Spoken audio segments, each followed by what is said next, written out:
Did you all like that? Good morning, Gate City Rotary. You like the new bell? So, I understand the bell is not in the building, it has left the building. Well, Mike, Conrad.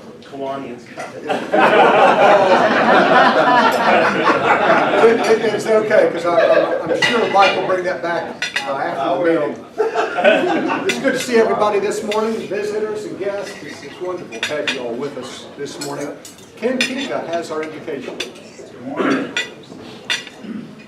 We are thankful for this day you have given us, for its blessings, its opportunities, and its challenges. May we appreciate and use each day that it comes to us. We pray for strength and guidance for each day as it comes, for each day's duties, and for each day's problems. May we be challenged to give our best always, and may we be assured of your presence with us. Amen. Pledge allegiance to the flag of the United States of America and to the republic for which it stands, one nation, under God, indivisible, with liberty and justice for all. the things we think, say, and do. It is the truth. It is fair to all concerned. Will it build goodwill and better friendships? Will it be beneficial to all concerned? Brian, would you introduce our guests, please? Absolutely. We've got 49 members in attendance this morning. Simon Cloutier. Standing up. Once again, the guest. Guys, yes. Soon to be in Corinne Allman is here as a guest. Crescent Rotary, but also our speaker. She's awesome. And then Laura Regan. Right next to her. Next one. Yes, correct. Let's see, Rick. Yes, sir. And you want me to cover the family Rotary events right now, or? I tell you what, why don't you do the birthdays and anniversaries, and we'll just roll right into that because that'll tee us up for announcements. Good morning. Family of Rotary. We have no member birthdays this week, so it's kind of unusual. Mike Slade, Mike here? Oh, there he is. We've got a club anniversary on, that was the 25th of September. So we're doing a little catch up. I had to miss it last week. How many years, Mike? One more, my man. Yes, sir.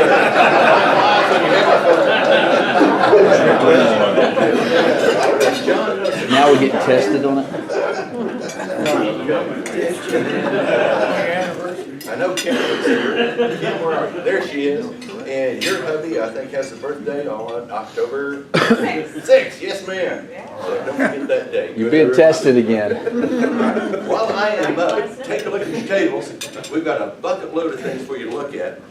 First thing is another family of Rotary event coming up, and this is a darn good deal. It's a football game and a basketball game, and you can't beat the price on this thing. So this is a district-wide event. And we're going to be putting these sign-up sheets out on the table every week. And so take a look at them. And if you can make that, it's a great family event, great Rotary family event. Football is the Wake Forest University of Pittsburgh game, isn't it? Yes, it is. And basketball is Wake Forest and UNC, so two Yeah, really good games. Yeah, good matchup. Really, a couple of good games there. Then,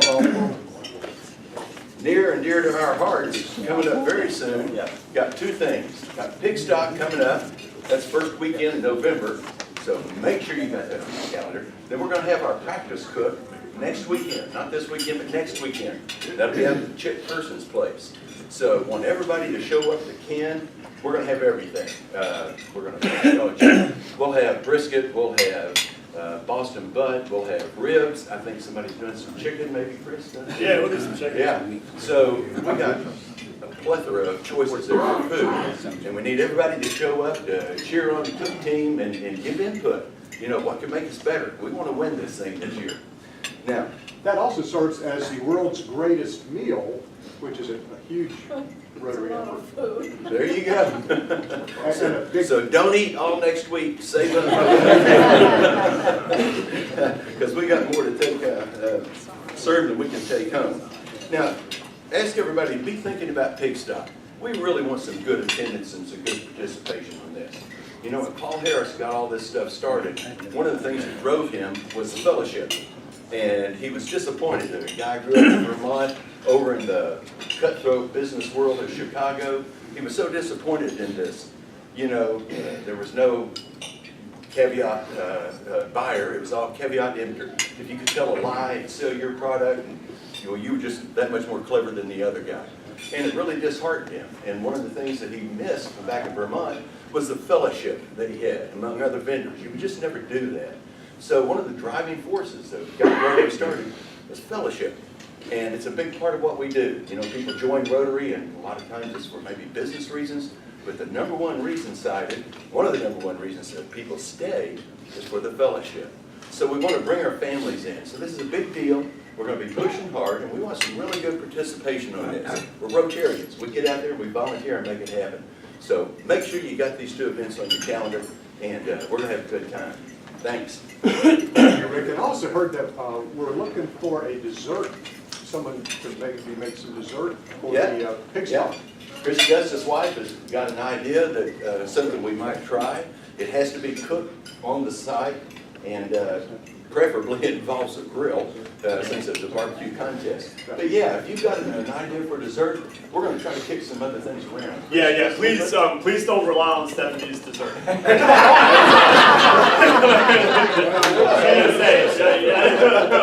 Ringing endorsement.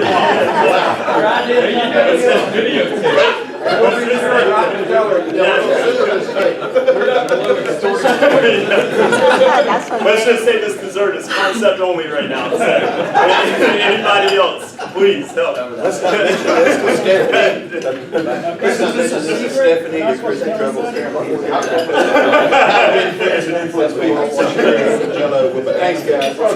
We are not going to do, absolutely not going to enter the powder pudding we put water in and stir it on site. We're not doing that. Okay, Jim Kennedy. Well, it's that time of year again, when we ask members to make grant requests. Now, once again this year, we've only got $10,000, so I want people to be reasonable. A lot of money to But make. the forms are on your tables, and I will also send it out by email. The deadline for submission will be the end of this month.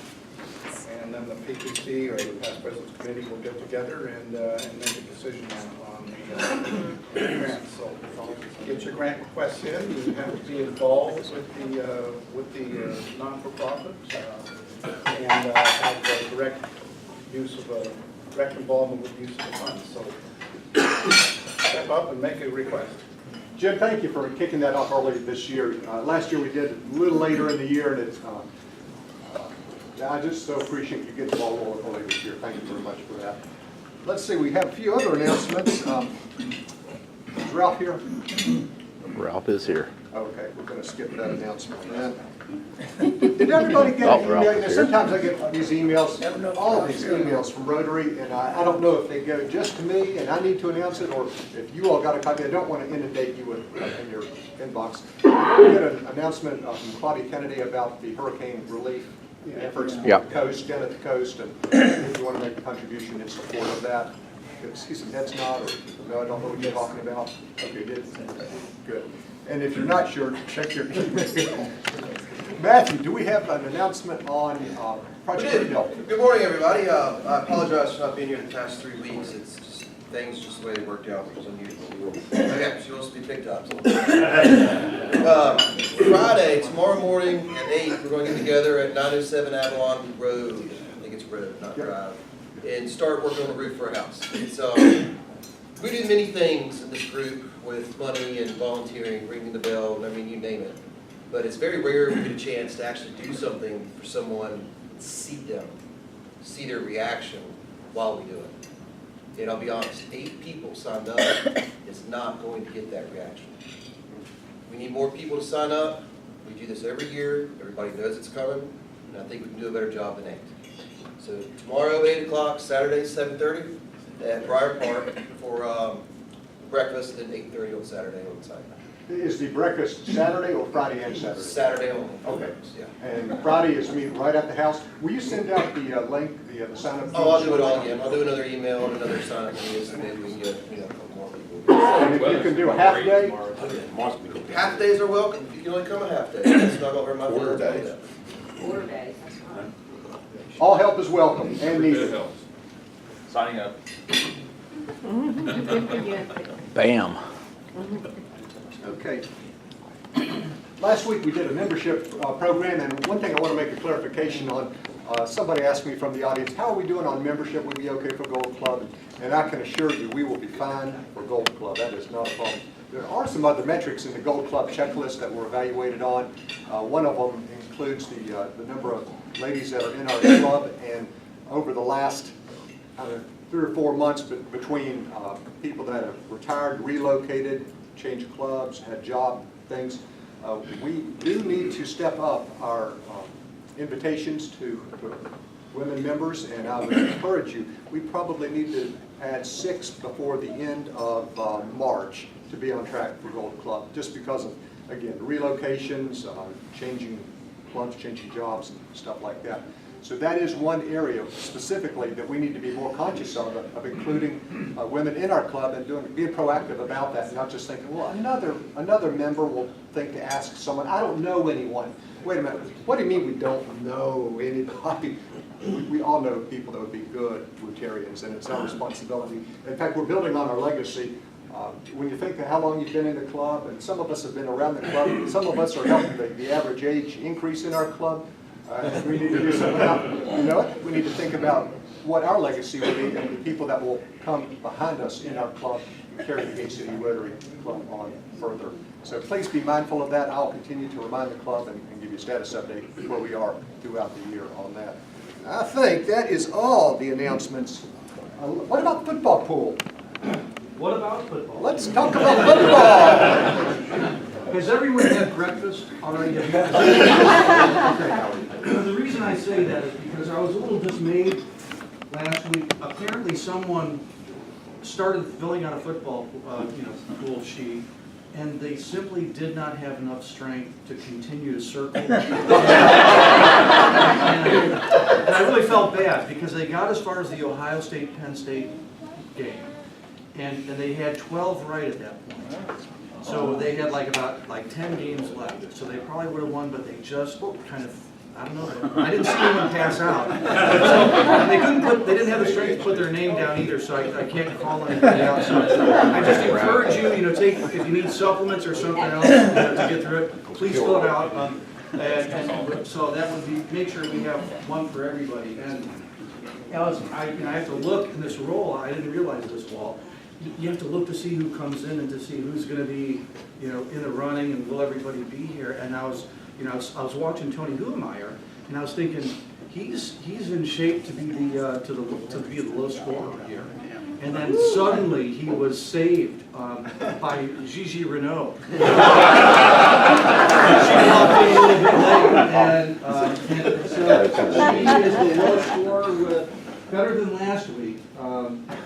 I think she had, let's see here, 8. Yeah, actually, Gigi had 11, which was really quite good. Tony had 12. So she's going to get a gift. This week it'll be a pen. This week it'll be a pen of Tanger Outlet. So this one, I'm sure will help you circle the right team. Thank you very much. I'll do that right now. Compliments of Emma and Tanger. On the high scores, we had several folks who really did well. We had James Pegram, Chip Person, Rob Midget, and Ross Geller all tied with 18. Is Ross here? No, Ross is not here. He was the high scorer. He did. No one picked Bridgewater on the tie break. So, but you got to be here to win. So, coming in second place is Rob Midget with 18, and then right. I'm sorry, second behind Ross first today, and then James Pegram finished just behind Rob. You get a Tanger Outlet pen. So, But you gotta be present to win, and I'm here, so I win. that's right.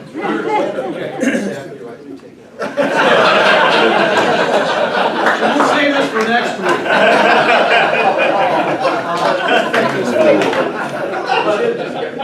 Football Pool's Mr. October, Dennis Marcotte's taken over. We're kind of switching months since we're splitting the duty. So, and thanks to Dan Quinn for bringing in some prizes this week. And that's Kim, Dan, and Ross have all brought things in, and we appreciate it. Thanks. Do you have room for a few more prizes, Mike?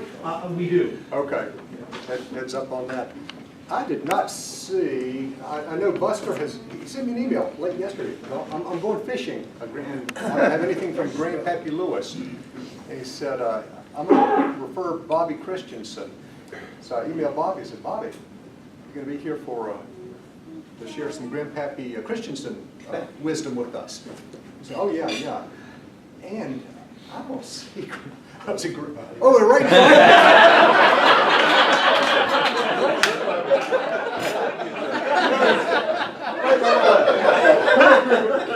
Can you all, this is a problem when you're up front. What is this?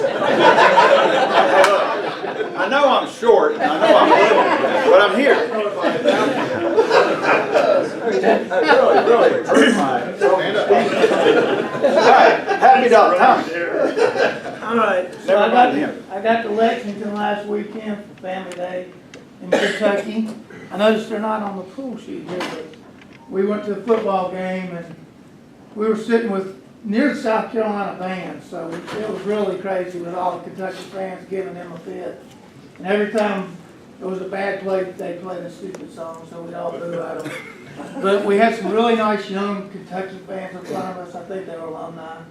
And the art of sneaking alcohol into football games is not lost on the young. They had a bunch of bourbon in there, and they got a little crazy towards the end. But Kentucky won. They're 5-0, so they're playing well. I had the privilege of attending my 50th high school class reunion Saturday night.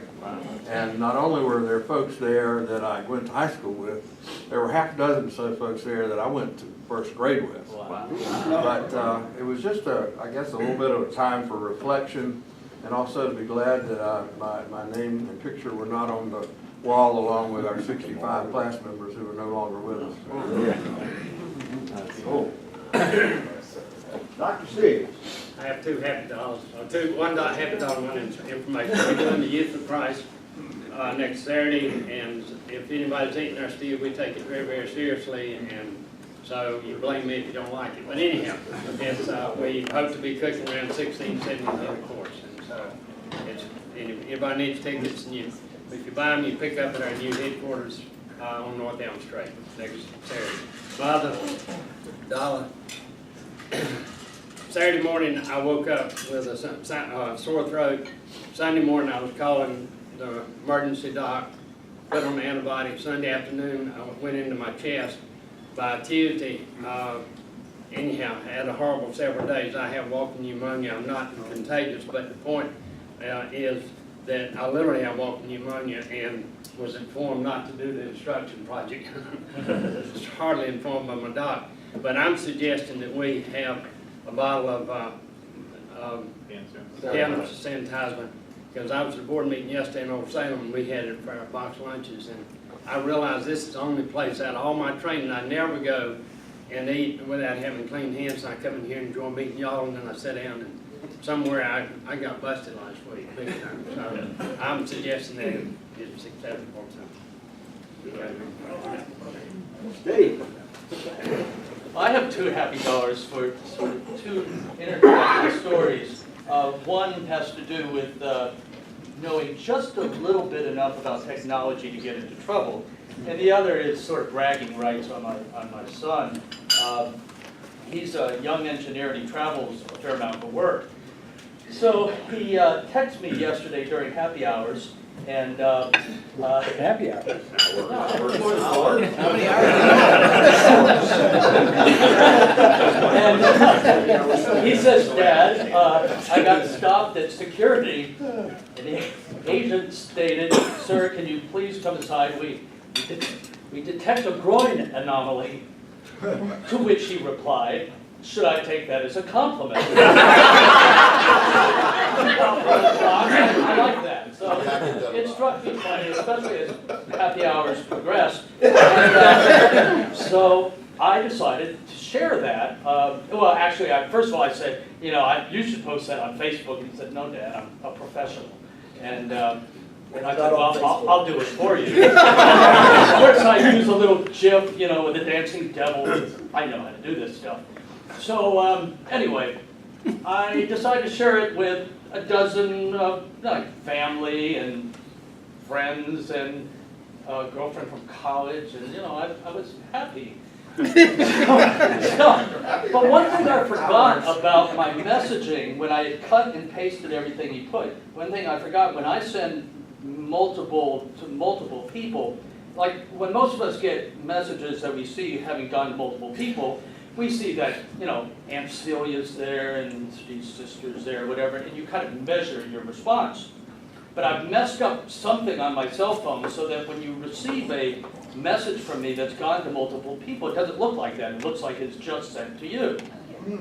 So Aunt Celia says, "Oh, you go, John," and a couple of, and then my more ribald, risque friends start chipping in, and they start referring to maybe some, I don't know, family genetics and deficiencies and stuff like that. And of course, I'm looking at my phone's going bing.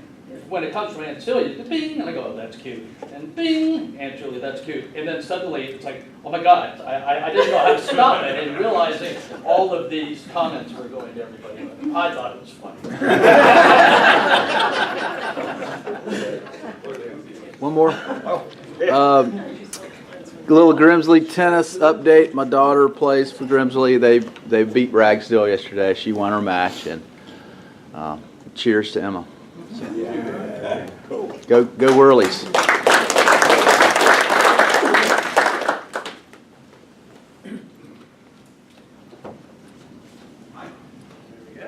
Thank you.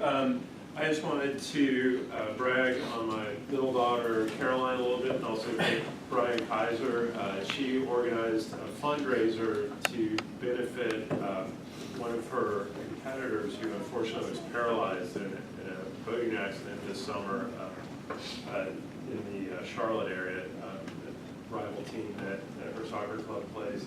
But that team was in town this weekend and they were playing them, and so she organized a fundraiser with Chick-fil-A of selling lunches, and then the proceeds from that will go to the family, and then also Chick-fil-A is donating a percentage of their catering that we take them to the fund as well. So they're all effort, and thank you, Brian.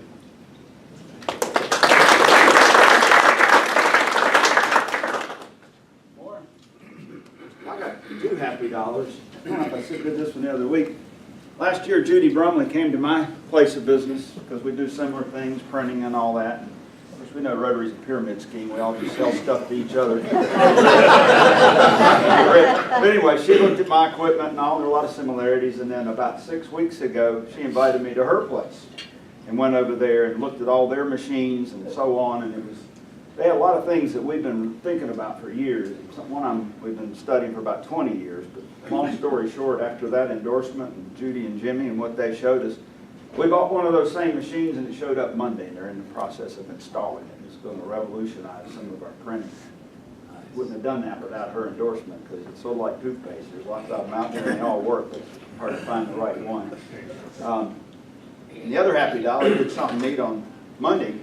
Had a last minute call. A buddy manages several airplanes and flies for the NASCAR people, and he needed a pilot. So he said, I got this fella who's going skydiving, and his wife and kids. It was David Reagan. I don't know if anybody knows.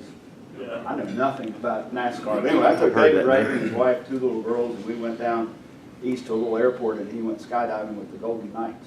So it was kind of a neat excursion. Grandpappy got in trouble. Grandmammy kicked him out of the house, made him get a job. He went to Walmart, got a job, and told me the other day got caught goofing off.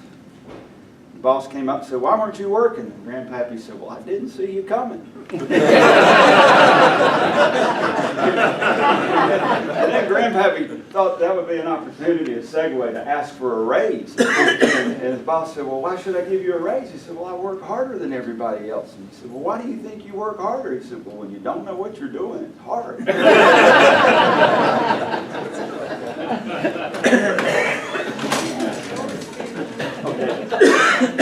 Good morning, Gay City Rotary. Our speaker this morning is Corinne Allman. Dr. Corinne Allman, excuse me. Got her doctorate at North Carolina State and then did postdoc training at Duke Center for Aging. Real claim to fame, though, is that she spent her first 4 years at E-Line. So that's really good stuff. She's teaching right now in the gerontology department at UNCG and is the president of Choice Connections from North Carolina. Also is the author of the Rocking Chair Secrets.com blog. So she's going to teach us a lot about aging this morning. I know that not everybody is kind of at that point yet, but most of us have parents that are kind of at that stage, and it's a lot of really good, useful information. So please welcome Corinne Allman.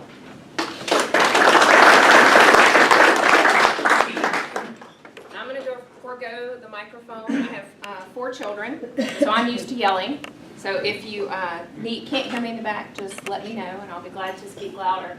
Thank you very much for that. So I work with older adults every day, but what I'm going to talk about today does not just pertain to older adults. I'm going to talk about discussions that we should really all be having, no matter what our age is. Yes, we should certainly be having them with our parents, but I, as a 40-something, should also be having these discussions with my spouse so that he knows what I want and don't want should I walk out the door after this meeting and get hit by a car and be in the hospital. It's not a discussion that anyone should think, oh, I'm not ready for that, or oh, I'm too young for that, because that's absolutely not the case. So I got into this business of working with older adults because of my grandparents, which I think if you talk to people who work with older adults a lot, that is often the case. They have someone that they knew that was important to them, and they loved them, and they saw what the system was like, and they went, there's got to be a better way than what we have out there right now. So my grandparents lived right next door to us, and my grandfather passed away very suddenly. And when he passed away, my grandmother, my mom and her sister thought, oh, well, you know, that's really sad, but she's going to be fine. We're right here. We're next door, that kind of thing. No, she had dementia, and she had pretty progressed dementia. But my grandfather had been her caretaker and had been protecting her and had been shielding her to the point that none of us really knew she had dementia. So when he passed away, probably from caregiver stress that may have contributed to it, my mom and her sister suddenly got thrown into, oh, my grandmother needs 24/7 care. So we're working full-time jobs, we've got kids, and now we have to figure out who's going to take care of our mother 24 hours a day, 7 days a week. So panic, right? No pre-planning, no discussions about what we should or shouldn't do, kind of like here comes the bus, and it's going to roll over you. So long story short, she moves in with us. She lives with us for several years. She eventually ends up in the hospital. She had a disease called scleroderma, which if you've never heard of that, it hardens your organs. It starts with your skin, and so it hardens your skin, and eventually it hardens your internal organs. And so she had internal bleeding and things that we just couldn't handle at home. So she's in the hospital, and they say she needs to go to a community, skilled nursing. Let us know tomorrow where you're going to send her. Here's the list of communities. Let us know where she's going to go. Again, my mom is working a full-time job and has 2 kids. Her sister lives a couple of cities away and has a full-time job and has kids. She has no experience with the senior care system. So what does she do? Well, that place has an open bed. There we go. Not a great way to make a decision. Not a great place that she ended up going to. So that stuck with me as a teenager and young adult when all that was happening, and I just went, there's got to be a better way than this. There really has to be. So that's why I work with older adults day in, day out. And I want to tell you a little bit about some of the families that I work with. So to do this demonstration discussion, I need a volunteer. And I will, come on up. That's nice. Usually I have to say I'm not mean and I don't bite or anything. Don't embarrass. I can't promise that, I'm sorry. So you're Chris? Yes. Nice to meet you, Chris. Nice to meet you. Okay, so Chris, tell me a little bit about yourself. You got a job? Yeah, I have a job. Okay. Got a spouse, girlfriend, partner? Girlfriend. Okay. Kids yet? No. No kids, okay. Okay,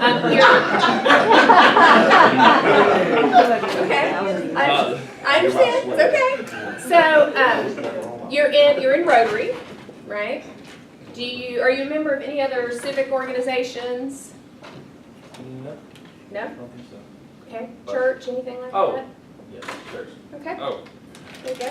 All right. it's getting hard to hold. Okay, thank you, that's perfect. So, these water bottles, this is kind of like what we're carrying around every day in our life, right? So Chris has got a job, he's got Rotary obligations, he's got things going on at church, he's got a girlfriend who he does not want kids with, but that's okay. We will show her the video. On camera, Chris.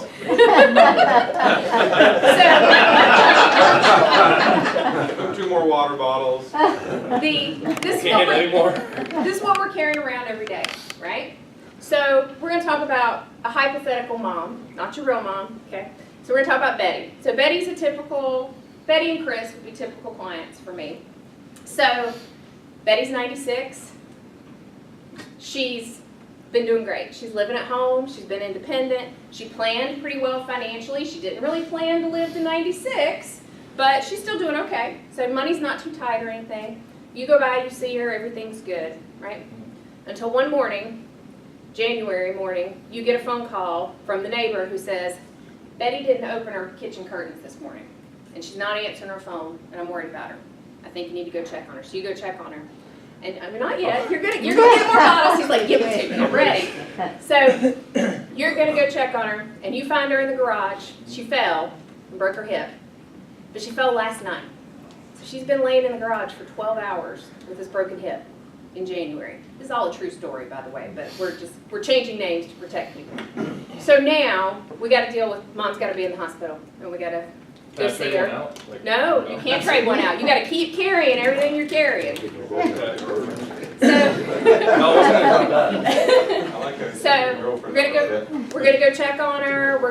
And now we got to figure out Medicare. How many days is Medicare going to pay while she's in the hospital? And then she's going to go to skilled nursing. And how many days is she going to pay when she's in skilled nursing? And what do you mean she stopped progressing in therapy and now they won't pay for any more days? You got to figure all that stuff out. So that's kind of a mental burden where you're figuring out all the insurance, and we love insurance, right? That's always so fun. All right, so she does great. She comes home. I want to drop it. I know what will happen. They won't bust. I promise. No, it won't. That's true. They're already doing that, Chris. Don't. That ship sailed. Okay, so she comes home and she's doing great, but now she can't really do as many things as she did before. So now you got to get somebody to come in and clean the house and take care of the yard, do all that. You got to arrange all that, or you got to do it yourself, whatever you think. And then you got to get somebody to bring her groceries, or you got to bring her groceries. Make sure she's got food in the house because she's not going to be able to get out and do as much shopping. Okay? Yeah. Well, and then she probably needs help getting to her doctor's appointments, and you probably actually need to go with her. No, she to can Uber. No. You got to go with her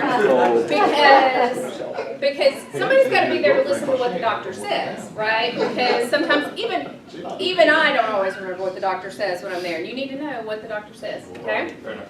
And then maybe because she's not getting around as well, or she just doesn't have as much energy, you also probably need help with her finances. Writing checks, paying the bills, that kind of thing. Okay. So, how are you feeling right now? Overwhelmed. Overwhelmed. Great. So this is what happens with caregiving. We're all kind of carrying around our normal bottles every day. And then you start, there went Rotary right there. That's why you got that red bag.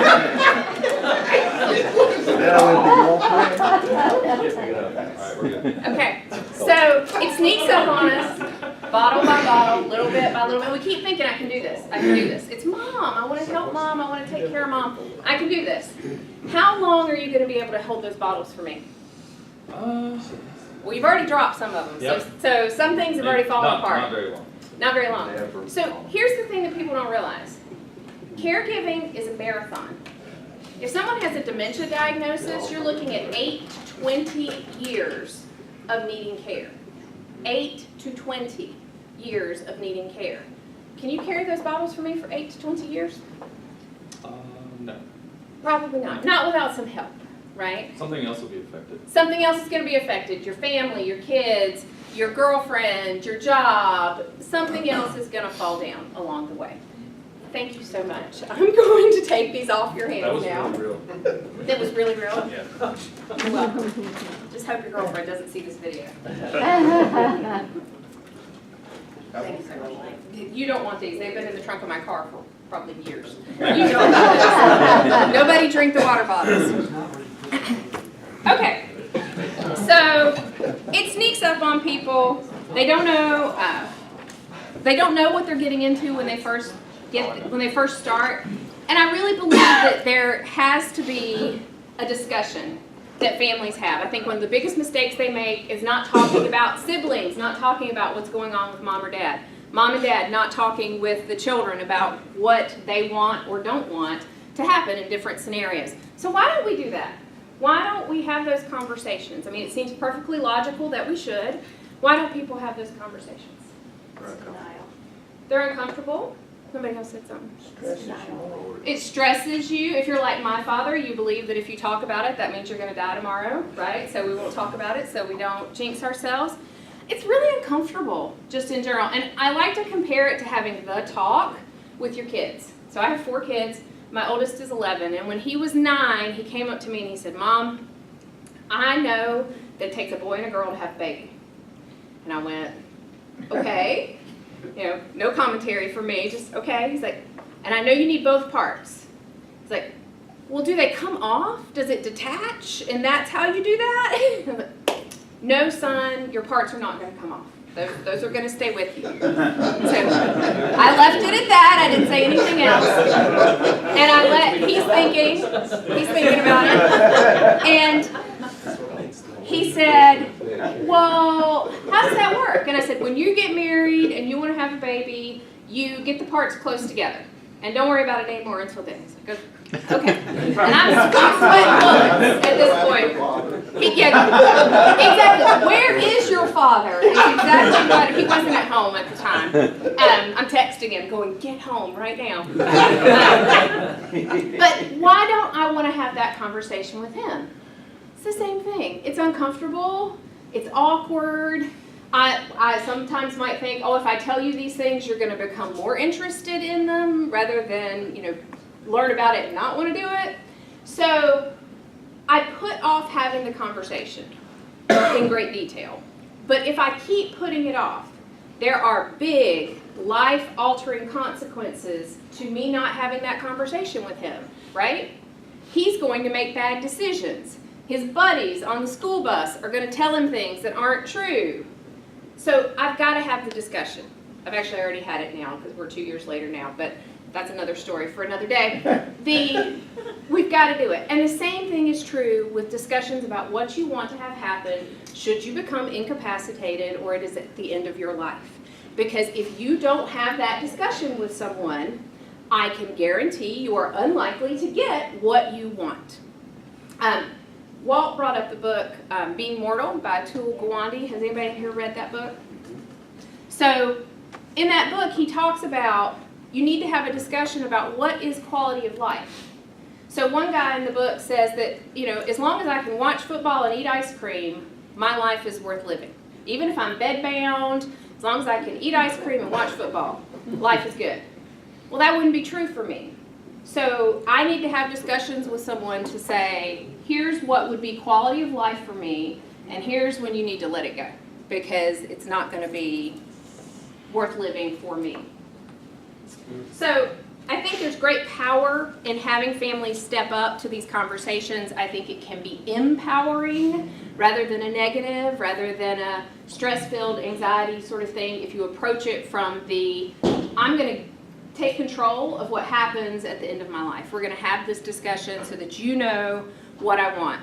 If you are going to approach these conversations, don't try to do it all at once.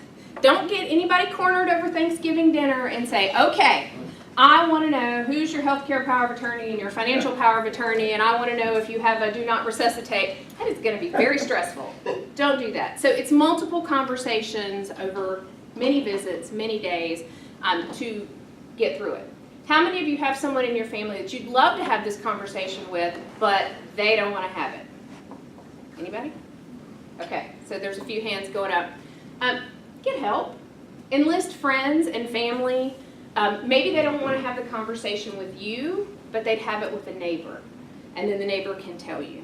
Maybe they'd have the conversation with their doctor, but not you, and you can get the doctor's help to help work through it. So enlist help if you can't get anywhere with the conversation. And then the final thing I'll say about it is pick your battles. So if safety's an issue, if someone shouldn't be driving, and it's endangering them and everybody else, maybe that's a battle we need to pick. We need to really have that conversation. But if it's that they don't want to eat anything other than refrigerated cookie dough, which was one of Betty's issues, she's 96, she's fully cognitively intact. She gets to make really bad health choices about desserts and cookie dough just like everybody else. There's nothing that says when you're 96 you have to eat a well-balanced, healthy diet with all your fruits and vegetables. Maybe you should, but so should I. And I get to decide not to do that too if I so choose. So there's power in stepping up. Pick your battles, enlist help, but do it. Have the conversations. Questions? Yes, sir. Could you tell us a little bit about who you work for? So I run a company called Choice Connections in North Carolina. We are geriatric care managers. So I have a team, we have a social worker, a nurse, an insurance and billing specialist, and you basically hire us to come in. I always compare it to you hire us to come in and do all the things your daughter would do if your daughter was an expert in the senior health care system. You just described my wife's Aunt Betty. Literally, that's her name. I don't know her. No, she doesn't live here. Other questions? Okay. Corinne, thank you for that. Thank you very much. One more question. So you were talking about planning for what to do if you become incapacitated or Sure. non-responsive or whatever happens. How do you deal with, or how do you address maybe changes of opinion or mind on that? So I'm 42. I have my own opinions now, right? I'm sure they'll evolve as I age. And I'm sure if I'm in that situation, I might reflect back. If I'm unable to communicate, I might still have a different opinion at that point in time. Is there a protocol? Is there some sort of... Well, you don't just have the conversation once. So I have all that, I have all my paperwork done, I have my powers of attorney appointed, I have all the, all my wishes written down, because if I'm in this business and I don't have those things done, it really looks bad. But I do. And so, but it's not something that is permanent and written in stone. You have to revisit it every couple of years because things change. Maybe I get a major health change, a diagnosis of some kind that then changes the outlook. And I know that life is going to look really different as I move forward, and then I want different things than I do right now. So yeah, you don't just have the conversation once. Even it's uncomfortable to have it one time, but we actually need to have it continuously throughout the lifespan. And the second time is easier. Second time's once you've done it once, then it's like everything's done. It's like, okay, we just need to change this, change that, check that box. Yeah, it does become easier. It's just the first time admitting our mortality that first time. Corinne, thank you for encouraging